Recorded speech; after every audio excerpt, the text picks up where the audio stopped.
There are awesome cheap spells in Magic in all formats. So what are the best 1 mana valued cards on Arena? This is the top 10 cards with 1 converted mana cost in Standard. Number 10. I Twitch. I twitch, you twitch, we all twitch for I Twitch. This cute little bat from Strixhaven has a simple ability. When it dies, you get to learn. Acquiring a learn spell upon death on a 1/1 flying body is nothing to sneeze at. There are several ways to make sure you get the lesson. It makes for the perfect Deadly Dispute sacrifice. This allows you to draw and profit from an extra lesson from the sideboard. Skullport Merchant also makes for a great 1-2 punch. Grabbing whatever you need from the sideboard is incredibly versatile. Mascot Exhibition can be a free bomb later in the game by creating 3 bodies. Teachings of the Archaics is also some of the best learned spells to fetch. The only way to get around this I Twitch ability is to exile it, but that's not exactly an easy thing to do, especially in the early game. Number 9. Baiting Hope. Baiting Hope is from Innistrad Midnight Hunt and has seen playing in all sorts of decks. As a strictly better unsummon, adding the ability to scry if the creature's mana value is 3 or less proves to be quite the value play. It's the perfect disruption. Baiting Hope can prevent aggro from steamrolling you because it's so cheap it hasn't been too frustrated by Thalia. Shoot! Even Mill uses it to ward off creatures in order to copy their Mill spells, such as Tasha's Hideous Laughter. Fading Hope has also been used as the perfect cheap protection spell to protect from the almighty Hullbreaker Horror to bounce all types of spells back once you have resolved it, not just creatures, and then you get to lock out your opponent from playing. Number 8. Shambling Ghast.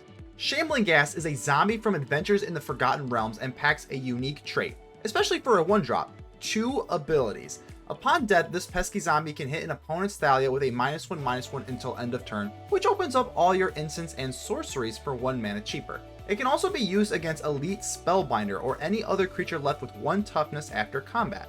Remember that darn instant mentioned a few cards ago? Deadly Dispute? Yeah, because with this creature's second ability, this bad boy can help you get another treasure on top of Deadly Dispute's draw power and additional treasure. Treasure tokens totally aren't controversial in Magic, right?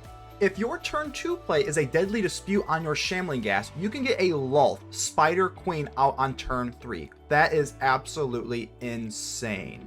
Now these cards are all good, but I think we still have some amazing ones to cover. Let's continue. Number 7. Hopeful Initiate. Hopeful Initiate was released in Innistrad Crimson Vow. This beacon of hope is arguably the best 1-drop that white decks have to offer. This human warlock has training, which means it gets stronger whenever it attacks with a creature with higher power. Be careful not to let it build up counters, for it can remove 2 +1/+1 counters from any of the controller's creatures to destroy an artifact or enchantment. This can come in handy against an array of threats. You do not want to see this puppy on turn 1, especially when you are on the draw. Luminarch Aspirant and this are a pair made in, well, heaven. The Aspirant is often paired with the Initiate and there's no shortage of +1/+1 counters anywhere. The Wandering Emperor can also dish out +1/+1 counters, making mono white and even Boros decks a scary opponent in Standard. Cards like Elite Spellbinder and Redain can also lock out your opponent from clearing your already established board. Next up on the list is everybody's favorite, number 6. Ruin Crab. Everybody's favorite mill crab. This thing first dropped in Zendikar Rising, and I'll tell you what, this must be a saltwater crab for all the salty opponents it's created. What's more hideous, the crab or Tasha's Laughter? Mill might not be the most deadly thing that the meta has to offer, but the sheer aggravation this has caused earns its way onto the list. This little dude will chip away at your deck until some mill spells such as Maddening Cacophony come out, and they're usually copied. Ruin Crab does its milling through landfall, and although gimmicky, the new sack lands from New Capenna as well as Evolving Wilds can help speed up this process. At the end of the day, I guess it's called Ruin Crab for ruining a lot of people's days. Number 5. Generous Visitor. Speaking of salt, the Visitor comes out of Kamigawa Neon Dynasty. If you played during this thing's heyday, you know how insane ruins are. Playing this card alongside Jukai Naturalist and Runeforge Champion are just insane. There are no shortage of enchantments and consequently, no shortage of +1/+1 counters either. The worst part about it is that it never really runs out of gas. As soon as their hands start dwindling down, bam, they get a Showdown of the Scalds for some extra reinforcements. Not to mention, if you get rid of the dreaded Kami of Transience, the thing is coming back from the grave to wreak some more havoc on your life. This card was so insane, and this deck in general, that people were starting to main deck Archon of Emeria in best of 1. Generous Visitor and Friends helped define an entire format. Number 4. Valdaran Epicure. We have our first card that shares a set release with another card on this list, being that this vampire is from Innistrad Crimson Vow. Big things do come in small packages. Doing 1 damage on top of a 1/1 body is already in the direction of what aggro wants, but the kicker here is giving yourself a blood token. This means you get to put an artifact onto the battlefield, and you can even sacrifice it with, yep, you guessed it, Deadly Dispute. Sheesh, that's the 3rd time this card has made an appearance in this video. I guess it's pretty good. This card also sets up for Anvil decks. Getting an early blood token makes for perfect construct food for the Ani Cult Anvil. Using this card alongside Bloodtithe Harvester creates for a very scary and bloody board state. Hopefully you've got some removal and some garlic for this vampire. Number 3.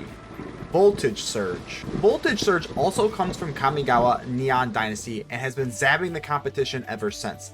Dealing 2 damage for 2 mana at instant speed is pretty solid, but it gets better. If you sacrifice an artifact, you get to deal 4 damage instead. This is not that hard to pay off because you'll most likely have an extra treasure or blood token laying around when you run this puppy. How do we generate those artifacts? Oh yeah, our good friend Ani Cult Anvil and the card just mentioned on this list, Valdaran Epicure. There's also a really fun trick with this card too. Sacrificing an experimental synthesizer will activate its ability and you'll be able to play the top card on your deck this turn. This card is so efficient that it's a no-brainer for a lot of red and Rakdos decks. Number 2. Blizzard Brawl. Brrr! Blizzard Brawl is from Kaldheim, and what a card. Green doesn't have a ton of removal options, but it doesn't need to, especially when this prey upon like sorcery exists. For 1 green mana, you get to fight a target creature, right? Wrong. The creature you control gets indestructible before it fights. All you need to do is make sure you have 3 or more snow permanents. This is an easy threshold to meet because of snow-covered forests and even Sculptor of Winter. Green has tons of classics this standard that can be used to fight. Green has cards like Werewolf Pack Leader and Old Growth Troll to fight the competition. With all of these tools, Green has the power to stop your opponent's face in before they ever get going. Bring a jacket, you'll need one. It's time to announce the honorable mentions. Duress Up First is a timeless classic. Getting rid of some sort of threat for 1 mana is about the most efficient removal there is. While more of a sideboard card, there's a reason this has been reprinted into Oblivion. Speaking of reprints, quick shout out to Snakeskin Veil. This classic instant protects your stompy creatures from instant removal and has stood the test of time. Next we have Play with Fire, which is a red removal spell that lets you get to scry on top of doing damage. Last but not least, we have Ray of Enfeeblement. There's nothing better than cheaply getting rid of an Adeline or something. Yeah, I see you too there, Rafine. Go on, shoo! Before number 1 is revealed, please remember to like and subscribe. This channel puts out daily arena content that I know you're going to love. Number 1. Kamanu Faces Kakazan. Kamanu Faces Kakazan is a saga creature, the first of its kind introduced in Kamigawa Neon Dynasty. On the first turn you play this puppy, you're doing 1 damage to your opponent's face and all of their planeswalkers. Lol Spider Queen Barbecue, anybody? Then on turn 2, if you play a creature, they'll enter with an additional +1/+1 counter. By turn 3, it's time to exile and return as the Etching of Kamanu. This creature has haste, and you get all of this firepower for 1 measly red mana. Now that we have our creature, we get to exile all creatures that were dealt lethal damage by us this turn. Remember those little eye twitches? The shambling gas? Yeah, well, they're useless now. They will not be getting any sort of death trigger. This card is so good, it's even used in Historic. Alright, that's the list. Disagree? Did I miss something? Let me know in the comments below.